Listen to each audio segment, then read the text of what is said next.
We are very fortunate to have with us today the Executive Director of the Colorado Water Congress, Doug Kemper. And just briefly, I'm going to make some introductions, and then I'm going to ask Doug and our group of legislators to come forward. Doug Kemper is Executive Director of the Colorado Water Congress. He served on the Board of Directors from 1990 through 2003 and was elected the Colorado Water Congress President in 1994 and its Treasurer in 96 through 2003. He holds degrees in water resources engineering from the University of Colorado, a master's degree, and from Vanderbilt University, a bachelor's degree. He's a registered professional engineer. We're joined today by Senator Gail Schwartz of Snowmass, who was first elected to the Colorado Senate in November of 2006. She chairs the Agricultural, Natural Resources, and Energy Committees, and this year chaired the Joint Interim Water Resources Review Committee. She serves on a number of other committees as well. We also have with us today Representative Randy Fisher, who represents the people of Fort Collins. His district includes most of the west side of Fort Collins, including the main campus of the Colorado State University and the Larimer campus of the Front Range Community College. Representative Fisher is the Deputy Majority Whip and Vice Chair of the House Agricultural, Livestock, and Natural Resources Committee, and this year also served on the Interim Water Resources Review Committee. We have with us also Senator Linda Newell of Littleton. She's served 3 years now in the Colorado Senate and represents multiple communities in Arapahoe and Jefferson counties. She serves as the Vice Chair of the Senate Health and Human Services Committee, a member of the Senate Judiciary Committee, and the Vice Chair of the Capitol Building Advisory Committee. We have also with us Senator Suzanne Williams, who represents the people of South Aurora. She's serving her second term in the Colorado Senate after having served 8 years in the Colorado House. She earned her BA from Baylor University and her Master's in Special Ed from the University of Colorado. Senator Williams serves as the Vice Chair of the Senate Transportation Committee and is a member of the Senate Business Affairs, Labor, and Technology Committee. We also have with us Representative J. Paul Brown, a rancher and business owner for over 25 years. He is a freshman in the Colorado House. He represents the people of Durango and many of the communities in the southwestern part of the state. He graduated from Farmington High School and with honors, and then subsequently earned a Bachelor of Science degree in Animal Science in 1975 from New Mexico State University. He serves also on the House Agricultural, Livestock, and Natural Resources Committee. And finally, last but certainly not least, Representative Pete Lee is a freshman from in the Colorado House, representing Manitou Springs and Western Colorado Springs. And Representative Lee serves on the House Judiciary Committee and the House Local Government Committee. So with that, I'm going to ask Doug Kemper and our legislative guests to come forward, and let's begin that conversation. Okay, well, fantastic. My name again is Doug Kemper. I'm the Executive Director of the Colorado Water Congress, and I'm standing between you and lunch. So we'll try to keep this quick. And I wanted to start with, most people always want to hear a good presentation on the state's budget, right? So I want to try to give you a feel for the types of issues the legislature is dealing with, and year in and year out. What you have right now is a handout that are excerpts from the governor's budget request that was just submitted on November 1st. So your timing, Ken, for this meeting is excellent, as the legislature will begin debating the next round of the budget.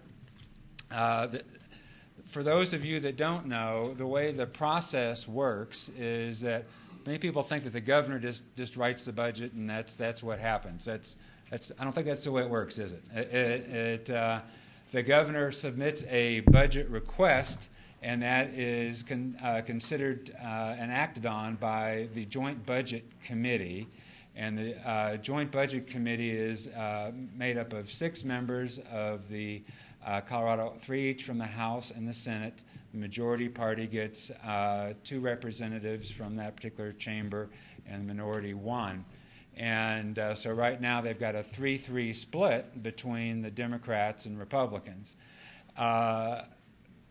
they have to pretty much do everything by essentially unanimous or close to it consensus.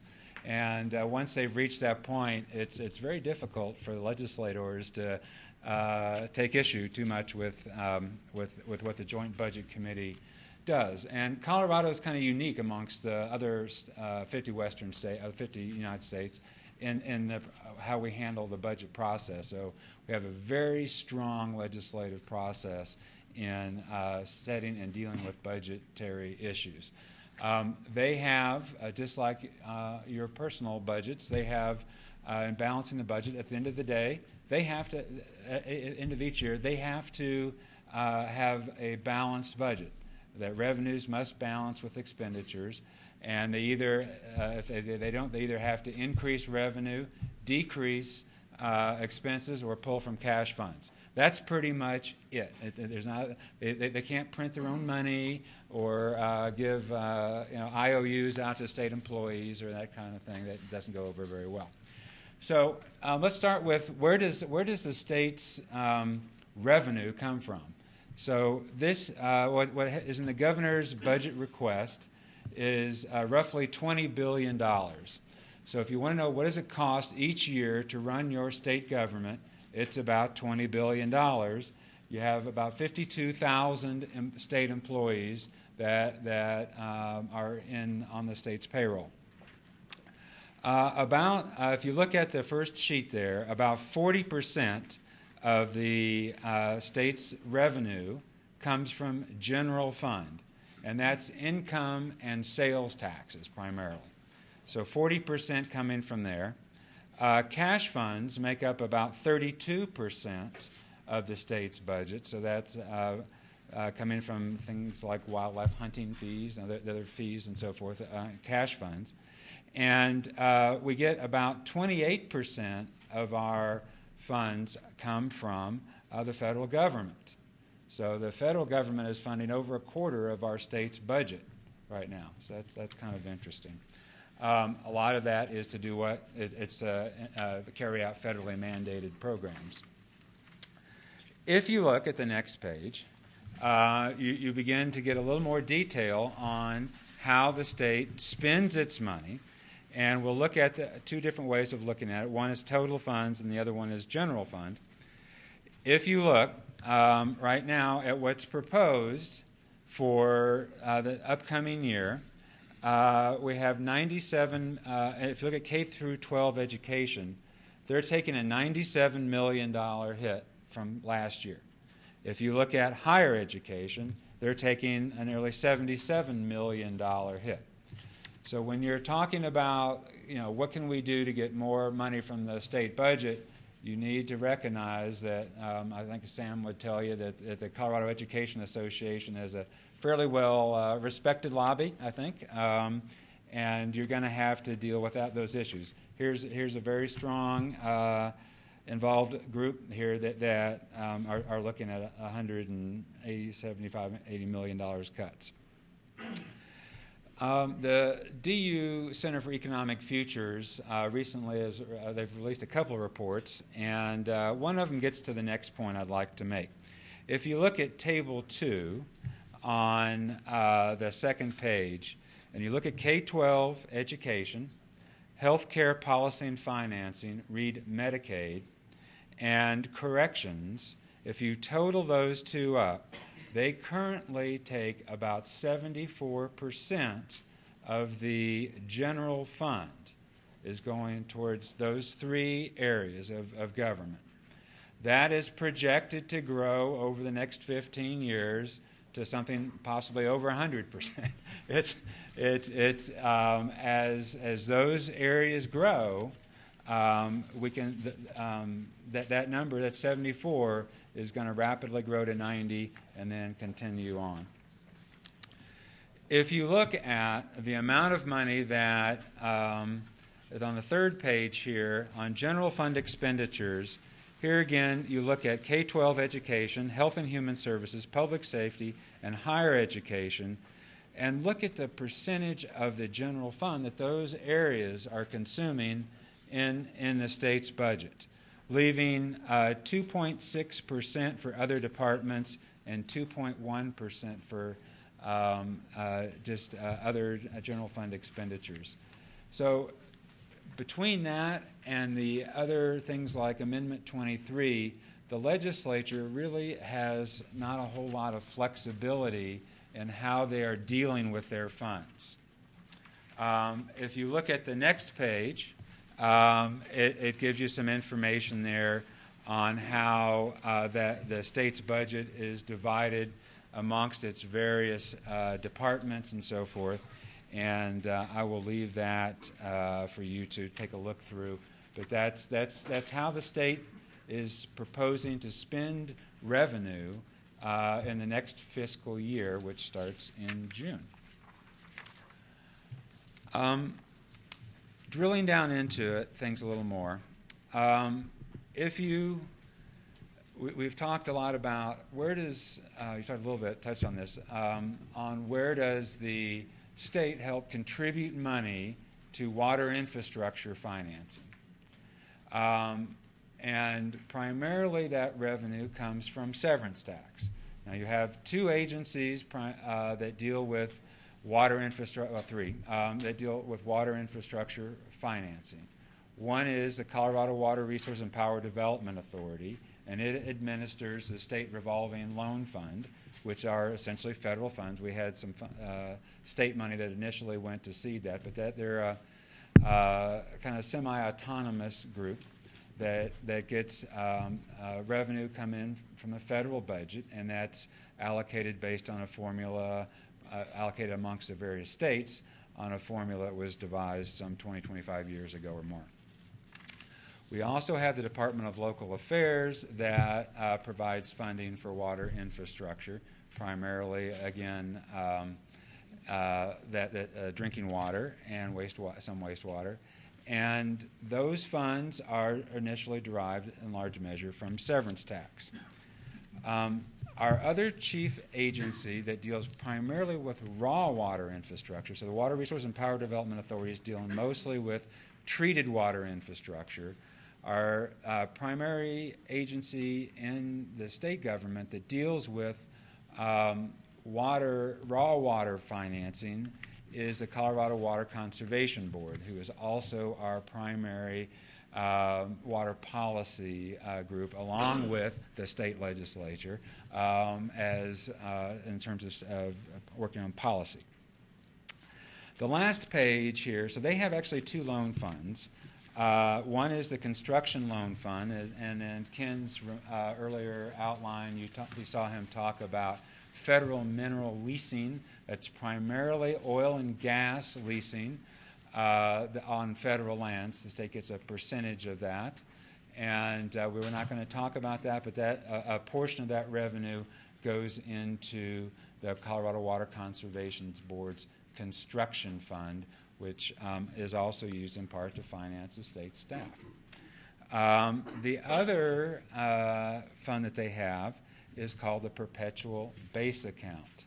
So if you take the state's overall severance tax, again, that's coming from oil and gas, tax on oil and gas development, 25% of that ends up in the CWCB's Perpetual Base Account. And if you look at the last sheet here, you can see how that revenue varies. It's a very volatile fund. If you look, following the top line across there on actual anticipated fee collections, severance tax revenue, it bounces there from $17.9 million to 35 to 42, down to 39, up to 47. A very volatile fund, and that's 25% of what the state collects in severance tax. If you look at the next two lines, and this point was made a little bit in the last panel about stability of revenue and the ability to repay. And if you look at how nice and stable this on the revenue lines, if you take the loans and the principal, so the $7 million and the $4.1 million on the far left column and moving across, that's a pretty stable thing. And the loans that go out from the CWCB is one of the most sure bets that there is out there. It is a very stable, and the default rate is almost vanishingly small. If you look at the provocateur question that Ken threw out, look next on the actual / anticipated cash transfers funds out. There's starting with $64 million going across to $16.48 and $33.8 million. Those total $162 million, and those are funds that were in statute set aside for specific purposes that do not include balancing the general fund. But in the governor's proposal for this year, it means pulling $33.85 million out of those funds. If you look 2 lines down from that, you'll see a 16 and a 4 million. They are looking at hopefully reserving $20 million for that won't happen really probably until next fiscal year for the potential for loans out of the perpetual base account. To the left of those 2 lines, you'll see a lot of zeros.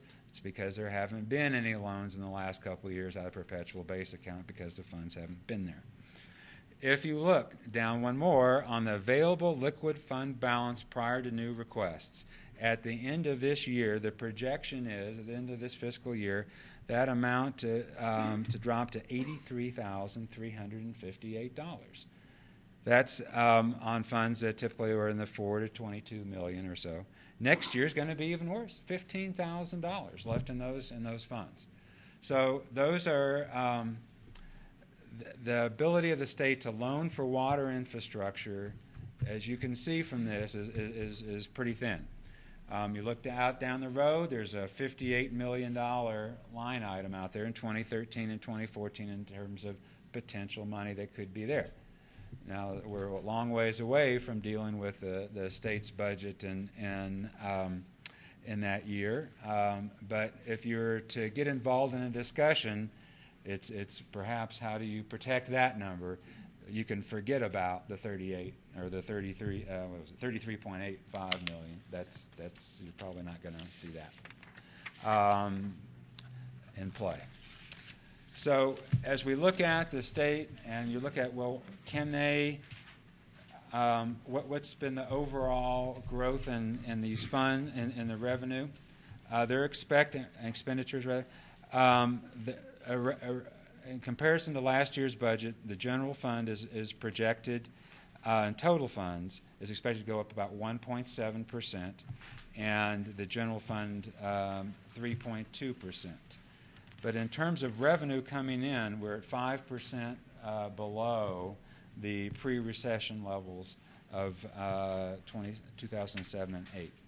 Medicaid enrollment alone is expected to increase by 281,000 people. 72% increase in Medicaid. If you look at what is consuming the state's future budget, that increase, 92% of that roughly, is coming from Medicaid and corrections. If it hadn't been for that, the state's budget would be declining next year.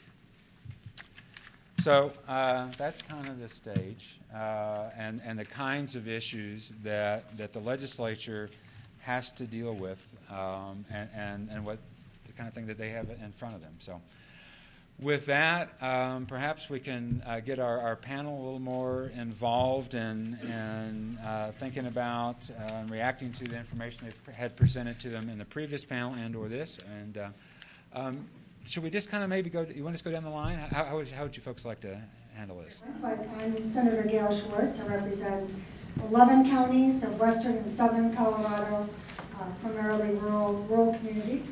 I chair the Agriculture, Natural Resources, and Energy Committee in the State Senate. I also chaired this summer the Water Resources Review Committee, which these issues of water-related topics come before the committee. Through the course of the summer, we spend time through that committee touring the state and touring water projects throughout the state and talking about all of these water-related concerns that we have and anticipated targets with respect to water quality that we need to meet. And it was very worthwhile summer. Actually, the Water Resources Review Committee did not meet last summer for budgetary reasons. But we felt that this so significantly impacts our ability to have very significant water legislation and review of water topics that we chose to meet again this year. The chairmanship will go alternatively between the Senate, the chair of the Senate Ag Committee, and the chair of the House Committee. So next year, Representative Sonneberg will be the chair. So any questions on those issues, happy to respond. Well, good morning. I'm Senator Suzanne Williams from Aurora. Sorry, my raspy voice. You were fortunate in the last hour to hear from our leader of our water planning future, Peter Binney. I am actually on the transportation committees and business affairs and labor committees for the Senate, vice chairs of those committees. We, as Senator Schwartz was saying, are glad from the Senate point of view that the Water Resource Committee was able to meet this summer. We didn't have the money last summer. Again, this summer we met with the transportation and the water committees, and those are about the only ones. Health, the exchange program, and that's about it. As was presented a minute ago, our budget is in dire shape. You see, the purpose of this forum is to see that the state really has no money to issue out to the cities for water projects. I think Peter Binney made that point. I think Doug just made that point. We as legislators have to deal with that reality. And so I would encourage you, whether you represent small communities of Colorado or the metro communities of Colorado, that perhaps partnering with any of those entities that have been proactive. And I'm from Aurora, south part of Aurora, so I not only commend Peter Binney and his leadership in Aurora for planning for our future water needs, but Aurora, now that Peter's gone from Aurora City has taken initiative to work in partnership with the South Metro Water District, planning for the droughts for the future, planning for how the metro area is going to, with Denver, Aurora, and other cities, how are we going to partnership to make sure that water is adequate? How did that happen? And I would encourage partnerships with this organization to try to meet future water needs. And at the same time, I think we laid out the reality of the money situation in our state and at our federal government level, and where are future monies coming from. Because partnerships can't do it all, can they? And partnerships from the rural to the metro are, even though Aurora's done a lot of that, that's a weak model. It's not happening across the state, but maybe it could be facilitated. But all of our citizens need to look at where any of our infrastructure is coming from, whether it's water projects, whether it's transportation projects. Where are our monies coming from? Our monies come from taxes. And that is the reality of what we need to do as citizens to look at. Where are those taxes? Why have they diminished? And perhaps those sitting in this room know why they have diminished. We need to address that. We will be addressing that as legislators. It's been on our plate for the last 4 or 5 years. And this next election coming up, 2012, it will be on your plate to have some kind of measure that you are going to be voting on for projects, whether they're water projects, transportation projects, any kind of infrastructure. So we as the legislators look forward to working with you and educating all of the citizens, rural and urban, on the realities of our taxing structure, of our future needs, and what we can do together at the polls to make our state stronger for the future. I'll stop right there. Thank you. My name is Linda Newell. I am the state senator for Senate District 26, which is basically, at least right now, according to the maps, Southwest Metro, Denver. So it's Littleton, Inglewood, Sheridan, Columbine Valley, Beaumar, Cherry Hills Village, West Centennial. And then I will be absorbing with the new maps all of Greenwood Village and DTC south of Hampton. So that's basically my area. So I have the Littleton Inglewood Water Sanitation District in my district, which a couple of years ago took a very informational tour of that and have been looking at this issue. Although I do not serve on the committees that, well, I used to serve on local government, which kind of addressed some of this, but for me, I'm on Health and Human Services and Judiciary and Capitol Building Advisory and several year-round committees and commissions. But for me, it is serving a huge wake-up call, I think, for a business community. I come from business. And so I am constantly in striving for economic development or for employer issues. I'm constantly looking at how are we supporting our infrastructure, or lack thereof, actually. The businesses are always asking, so we'd come to Colorado if you pay attention to your infrastructure a little bit more. So, so this has become more of an issue for me and also for my district as we're going forward. So I do want to say, no, we can't print out money, Doug. We certainly can't give out IUUs, but I can say that we have had salary freezes, hiring freezes. We've had no bonus programs at all for any of the state employees for years. So we have at least been curtailing costs there.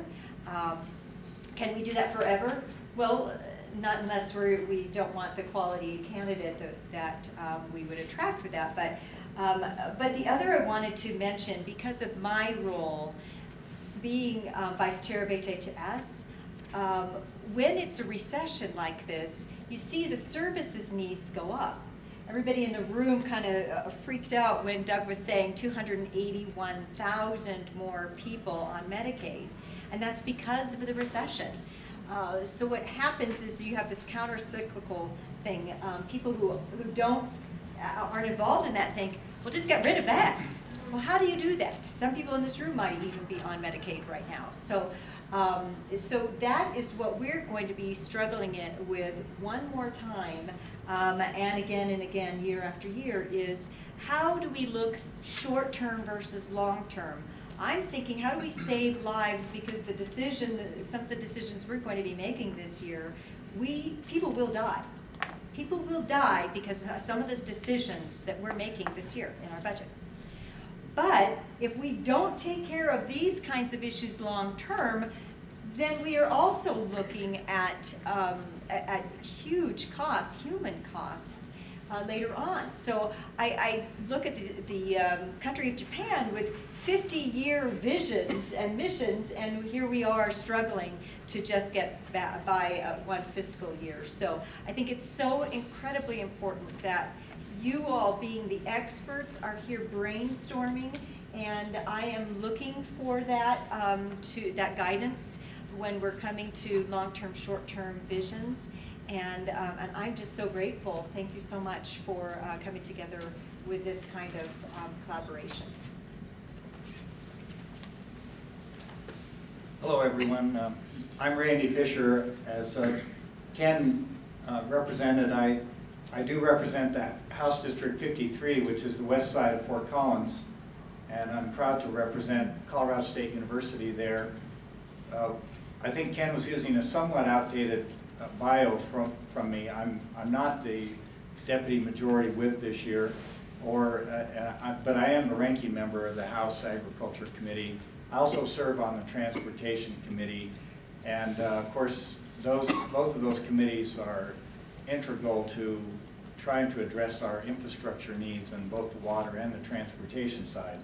And we have huge deficits in both of those areas, as I'm sure you're well aware.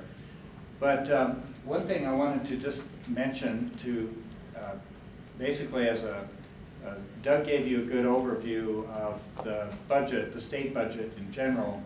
One thing I'd like to just make you aware of, because I think some of you, it may not be clear about where all the severance tax dollars go. So let me just clarify a couple of things on that. When the severance tax, and by the way, I served on, in 2007, I served on the Severance Tax Interim Committee, and I became pretty familiar with some of the issues around the use of severance tax, and part of the reasons why it's so volatile from year to year and so forth. So let me just elaborate on that if I could. I think that most of our severance tax, about 95% or greater, come from oil and gas. When the severance tax on oil and gas was set up, it was actually set up as a local tax, because in the tax code, oil and gas is taxed. There's an ad valorem property tax assessed against oil and gas revenues. All of that property tax stays at the local community level, but of course, only those communities that have active oil and gas development are receiving the benefits of that. And it's taxed at a very high rate.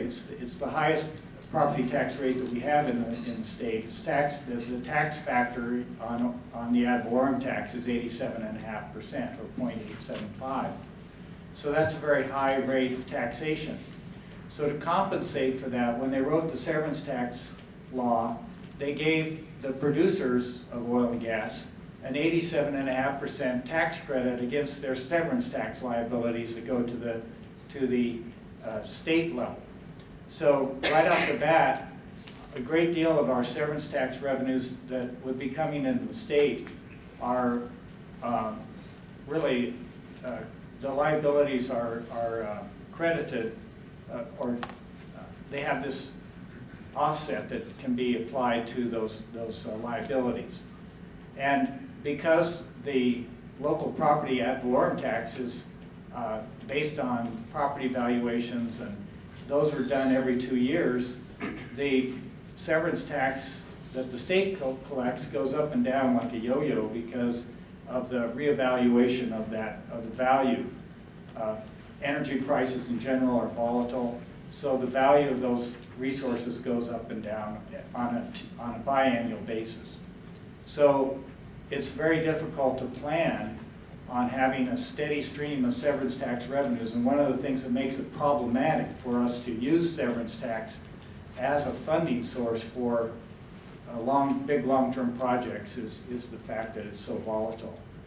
Also, consider that half of the severance tax that the state does collect goes immediately to the Department of Local Affairs, and is sometimes half of that, well, I won't say half, I'm not sure exactly what the split is, but a lot of those go then back to the energy impacted communities where the oil and gas revenues are being generated in the form of energy assistance grants, energy impact assistance grants. So what comes actually to the state to be able to use is only half of the severance tax after the 87.5% tax credit is removed. So you can see it's no panacea, I guess, is what I'm trying to say. But there are other ways that some projects could be funded. For example, there's some small pots of money in what's called the operational account. Half of the severance tax goes to the Department of Revenue. Half goes into the perpetual base account, as Doug mentioned. Half goes to the operational account. The operational account does have some small pots of money, like the water supply reserve account dollars that can, those go out to the basin roundtables for use in, and then there are some statewide projects too that can be funded through those avenues. It's complicated, but just wanted to make that clarification, and I think I better quit there. Thank you very much for having us today. I'm J. Paul Brown. I'm from down the Durango area. I live at Ignacio. I have Cortez and Pagosa Springs, Bayfield. Silverton is in. Anybody here from Bayfield? I know they're working on a water project down there. In fact, we passed a water district down there, and we are putting in a rural water system down there. And the people decided to tax themselves to do this. They've been hauling water, and you know, there's a lot of places that don't have water, and so you know, that is one thing that you can do. And you know, we've been talking about where we are at the state. I'm on the Capital Development Committee along with Senator Schwartz, and I think you know, in the old days, before I was here, we had $100 million to deal with at least with the Capital Development Committee. Last year, we had about, what was it, $230 million in requests, or something. I can't remember. It's a big number anyway. $10 million to deal with. We got real used to saying no. And the reason that money is not there is because it's been used to balance the budget. You know, and that's one of the things that I think that we need to be very careful with in government. And I know a lot of you are in government, whether it's a water district or a municipality or whatever it is. We've got to do a better job of planning for the future, of planning for maintenance and replacement of, you know, whether it's a water system or whether it's the trucks that we plow the snow with, or computers. We need to plan for that so that we don't have crisis management, and that's kind of the place that we're in Colorado today, in crisis management. You know, it was noted that 28% of our budget, something like that, comes from the federal government. The federal government, if anybody has been paying attention, and I know you have, we're about $15 trillion in debt. You know, I think, you know, if we've been thinking that we're going to ask this federal government for more money, I think those days are coming to a halt. So what we're going to have to do is do a better job, you know, at the local level, and I think we will. To me, the locals are much more efficient than the federal government. You know, by the time our tax dollars go to Washington, D.C., and by the time we get them back, you know, there's a big loss there. And, you know, I think, I'd rather see the federal government do what the federal government needs to do and leave the local things to us. So that's one of the things that, you know, I think that we'll be looking at in the future. I was a county commissioner. We set up a capital replacement and plan. And as you know, the computers depreciated. If it had a 5-year life, we started putting into a fund, you know, 20% of the basis of those computers, so that when we needed to replace those computers or trucks or whatever it was, we had the money in the bank. We had it safe. We were ready to go with it. And it helped us save a lot of money in the long run. Just because we got to the end of the 5 years and we had planned that 5 years those computers would need to be replaced in 5 years didn't necessarily mean that we did it exactly then. We were ready to do it, but some of them might be all right, some of them not. Same thing with trucks and things like that. I was on the school board at Ignacio. We tried to do the same thing there. I think that's you know, that's good government. I think it's making good sense, and it's the types of things that we all need to do. We know, you know, there is a need for government. We have to get together and do things, but we've got to do them in a better way. I just, you know, I kind of listened in on some of the things that you talked about a little earlier today. Regulations. You know, a lot of things are being driven by the EPA.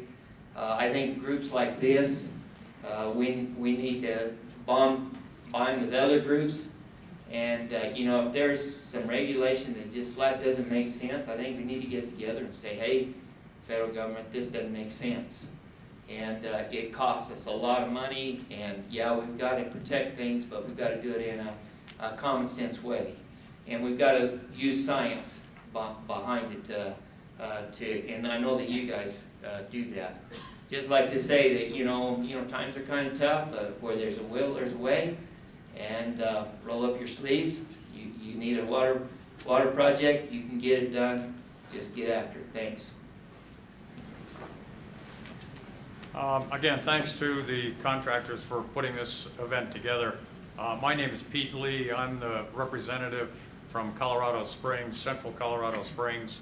I've been in the legislature for less than a year, so I'm going through some of the culture shock and financial shock that the citizens must be going through. Doug gave us a very good overview of the budget. That's the reality of what we're facing.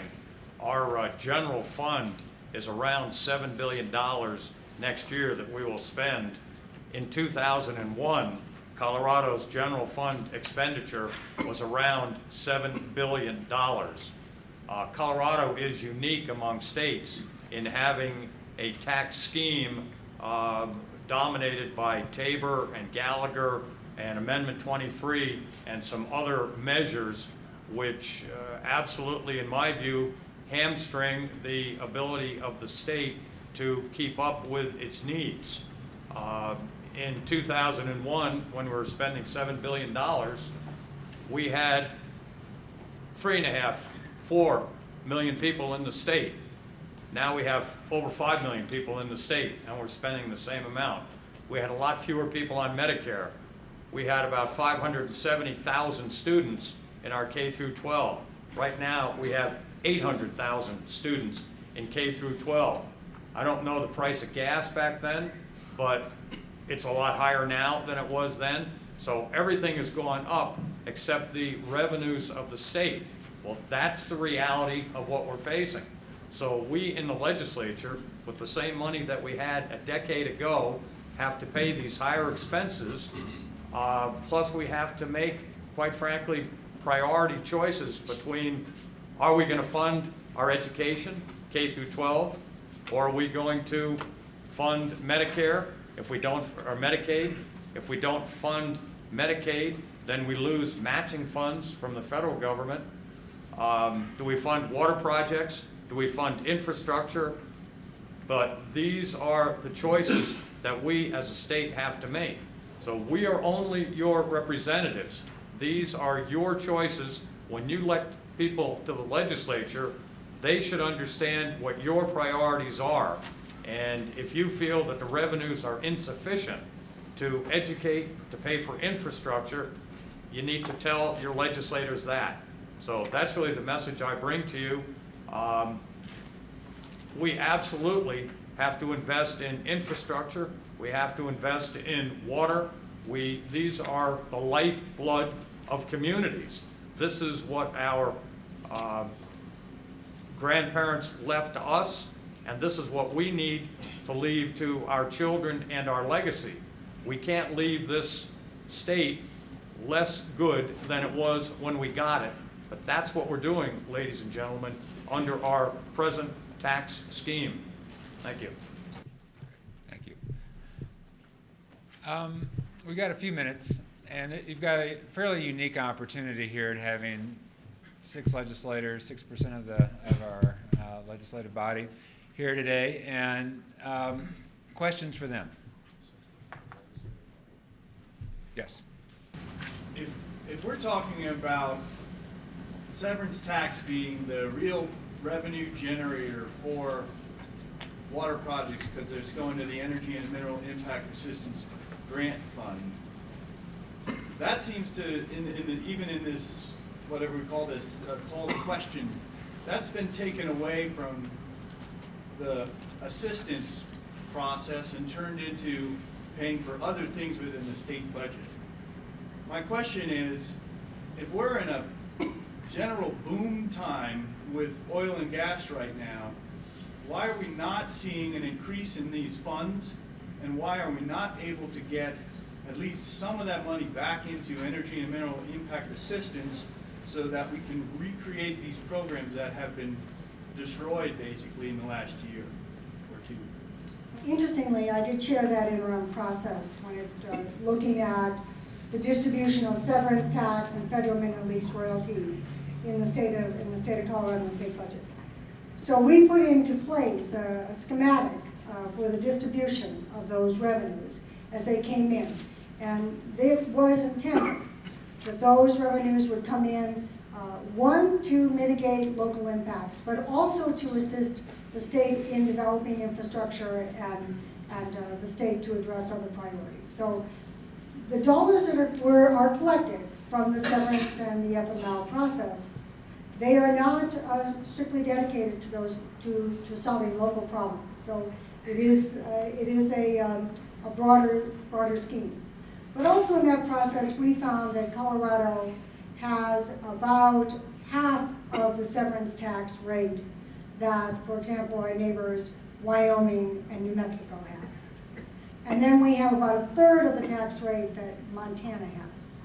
And it is, yes, it is a boom time. We put in place some rules that were fairly controversial a couple years ago, but that factor has more or less been smoothed itself out, and Colorado is still one of the highest producing state when it comes to new wells and new production, and we have ranked pretty high with rigs.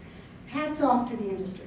When they can drill as many as 52 wells on a pad, that makes sense for them in terms of being able to do things in a more efficient way and also providing an opportunity for fewer impacts when it comes to producing and local communities. I've lived on the West Slope for 40 years, and I recognize what that has meant to that region of the state. And what it is, we've got, La Plata County has a very mature industry as well, and we have really seen how this industry is still viable. Now with also the prospect of developing in Niobrara, that is going to be, again, increase both natural gas and oil production in the state. But the issue with natural gas is we are a constrained market here. We're a bit orphaned, and our gas has to be taken out of here in pipelines to get to the major metropolitan areas. So our rate is about half of what some of the other energy producing areas in the country are. So we get about half what you see other industries, or excuse me, industries getting in other parts of the nation. So we've got a couple things that work against us, and that is this low price of our natural gas, and then secondly, the revenues that we're able to gain. And thirdly, when it comes to the fact that distribution of those revenues is in statute. It is, again, we talked about what the constitutional provisions can do, and that creates more or less a train wreck when it comes to putting into the Constitution how we should spend our money. But when we are at a point that it's very difficult to balance a budget, which we are constitutionally required to do, we have to look at all of the pockets where the money might be. And unfortunately, when we prioritized those impact dollars to go into our infrastructure, to go into water development, because we know how critical it is to maintain our water infrastructure and our water quality, that unfortunately those funds were swept from those areas and put into more crisis management. And over the last several years, you see the amount that we've dealt with coming out of what had been dedicated to water projects in the state. The Water Resources Review Committee did support a resolution coming out of that committee this summer, along with 5 other bills, that really speaks to that point exactly, that we feel those dollars should go to where they were in fact intended. And it is simply a statement to the extent that we're going to see the Colorado, we are 48th in the nation of rate of taxation, but we're also one of the healthiest states in terms of coming out of this recession.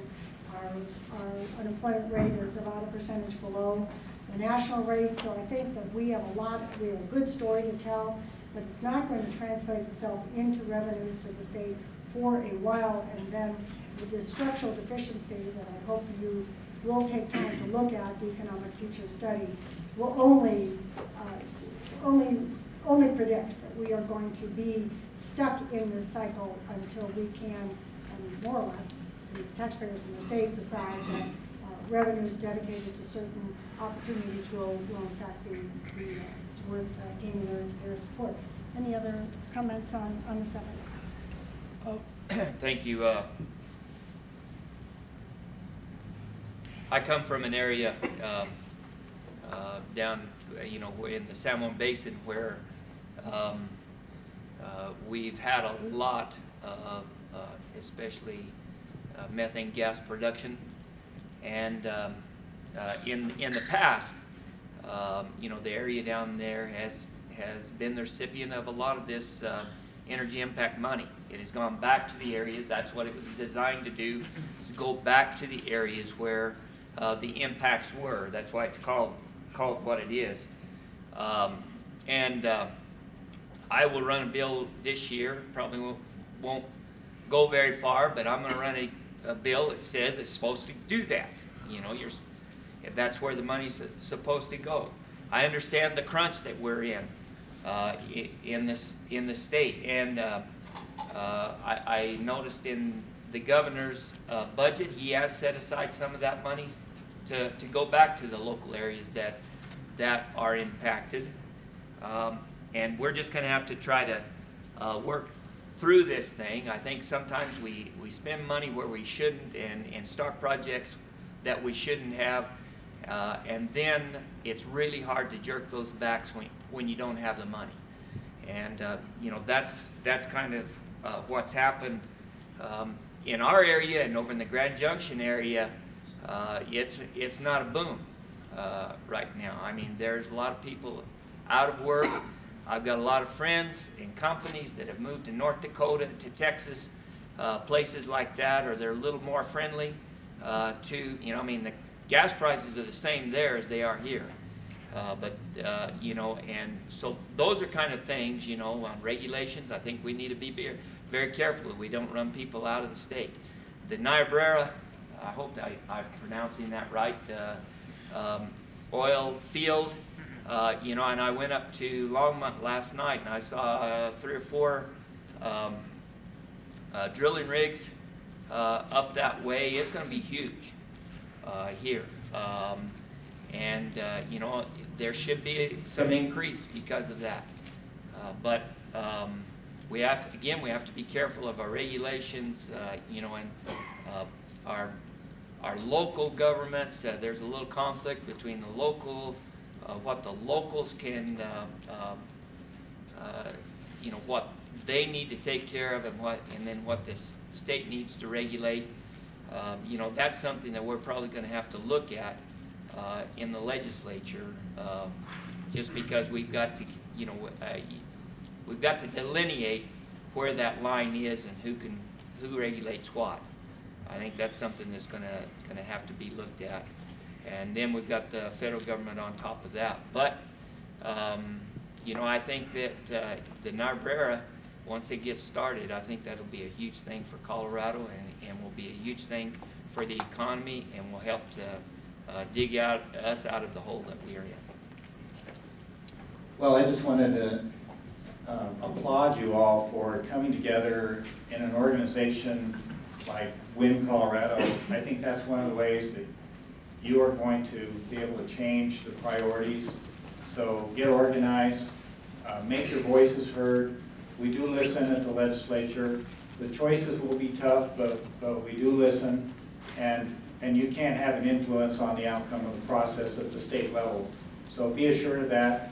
I'm a consulting engineer by training. My background is in environmental engineering from CSU. So I get the industries, especially the water pollution control and drinking water folks that are here. I understand that industry pretty well. I haven't been in the construction field end of it, but I certainly get your issues, and thank you for inviting us. And again, I applaud what you're doing. I think it's great that you're coming together to form this organization. Senator Schwartz. Just lastly, and one of the most important is this concept of the public-private partnerships. I think we had a good model that has worked well in addressing needs in our rural areas that it came to really looking at our schools. And a bill I carried called the BEST bill, Building Excellent Schools Today. We were able to identify a modest revenue stream, and then create, it's a sale leaseback, but let's for short circuit and say it's more or less bonding $1 billion worth of new schools in our rural areas where we have the greatest health and safety risks. It was the first time the state ever put money into capital needs in rural communities. I think that's a great model that really takes some revenue stream and says, recognizes we have some very significant issues here. We need to address it long term. How can we make a commitment? How can we have the size of, we're looking almost $500 million right now in terms of what we need overall for new projects. How can we work together? And as Representative Fisher said, we really have to figure it out, support our communities, support our local districts, and also support what we find is so critical, and that's our water quality issues. So to the extent that the state can be a partner and looking at what our role would be when it comes to building these public-private partnerships, and that's something I look forward to supporting you all. Many of us are working on these issues, and I did want to make sure that you understood the difficulty that the legislature is in. We had a relatively, in my view, a relatively modest tax reform thing. It was just on the ballot that went down. So I'm not sure the public has a lot of appetite for this. At the same time, you're dealing with things for those of you that have water utilities that are dealing with tap fees going down, tap revenue coming down, water rate revenue going down. And the final analysis, a lot of this is going to be just binding ourselves together. Sam Mamet's got a good crew over there. The Colorado Water Congress is been around for 54 years.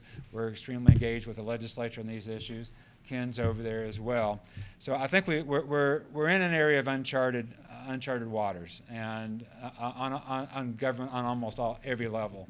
And frankly, I don't think there's a more exciting time to be involved. And so if we look at the success models, Peter Binney talked a lot about the Prairie Waters Project, and having witnessed what he did firsthand, it involved getting the business community actively engaged in supporting the projects, and that particular one, that one especially. And so getting involved and in getting your local communities involved, as Senator Schwartz said, is probably the next best step you can take right now, I think. So anyway, thank you again. One last hand for them, and then we'll turn it back to Ken.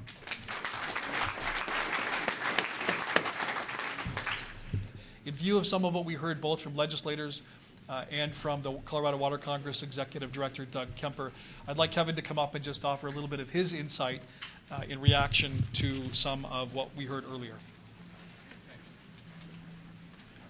Thanks, everyone. My name is Kevin Baumer. I'm the Legislative Advocacy Manager with the Colorado Municipal League. I just wanted to, and Ken asked me to sort of smooth over some of the confusion that there might be about how severance tax and federal mineral lease is funding or supposed to be funding water projects. And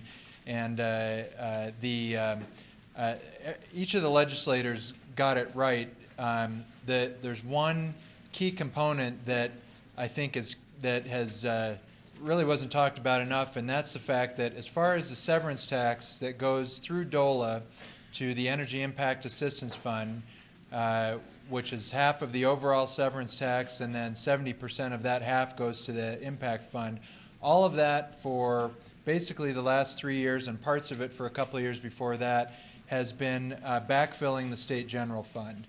That plus federal mineral lease money, half of the federal mineral lease money that is collected statewide also goes to the Energy Impact Fund. Both of those together since 08-09 have totaled almost $265 million of money that has gone to backfill the state general fund. And based on DOLA's numbers from 07 to 2010, where about $330 million worth of grants were through matching dollars and whatever turned into $1.3 billion in infrastructure and other investments, taking that $260 million out is a big deal. Those are severance taxes and federal mineral leases that are collected, statutorily designated for local governments, schools, special districts, counties, and municipalities, and it's not getting back there.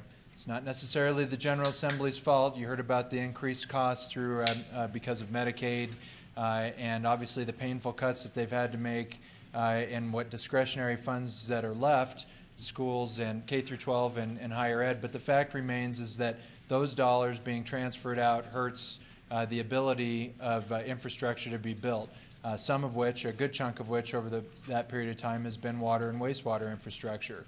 Also part of the equation on severance tax, the half that doesn't go to DOLA, you heard, goes to mostly the Department of Natural Resources, and a lot of that to the perpetual base account, which helps fund water delivery, raw water supply projects, and that has been severely hampered over the past few years. I don't have the exact totals on that, but it's a significant amount of money.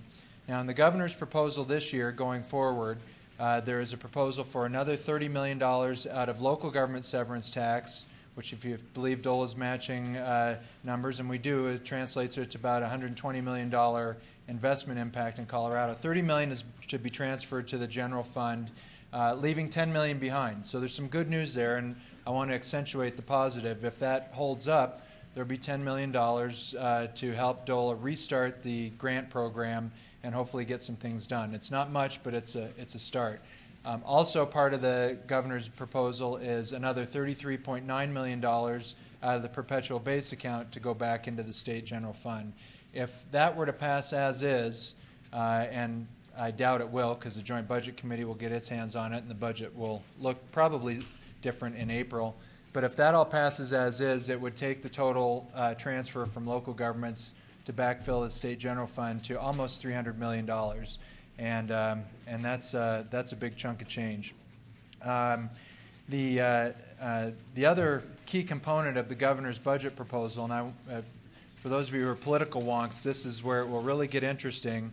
And to my friends in the General Assembly, particularly on the House side, it'll really get interesting, is the governor's budget proposal that cuts $100 million from K through 12 and $80+ million from higher ed, but leaves some money in for energy impact, has one key component to it that is going to be very controversial, and it has to do with the senior homestead exemption for property taxes.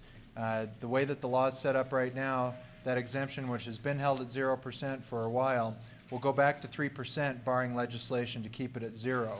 And the House leadership announced over the summer that no such bill will pass the House. And if that's true, the governor's budget proposal is still $100 million short, and the General Assembly will have to find that money from somewhere. So not a lot of good news going forward, and it'll certainly be a pretty good political theater for those that enjoy that sort of thing. And hopefully we'll be able to retain some money for energy impact, and which translates to water and wastewater infrastructure. So I just wanted to fill that in, and please holler anytime if you have any questions.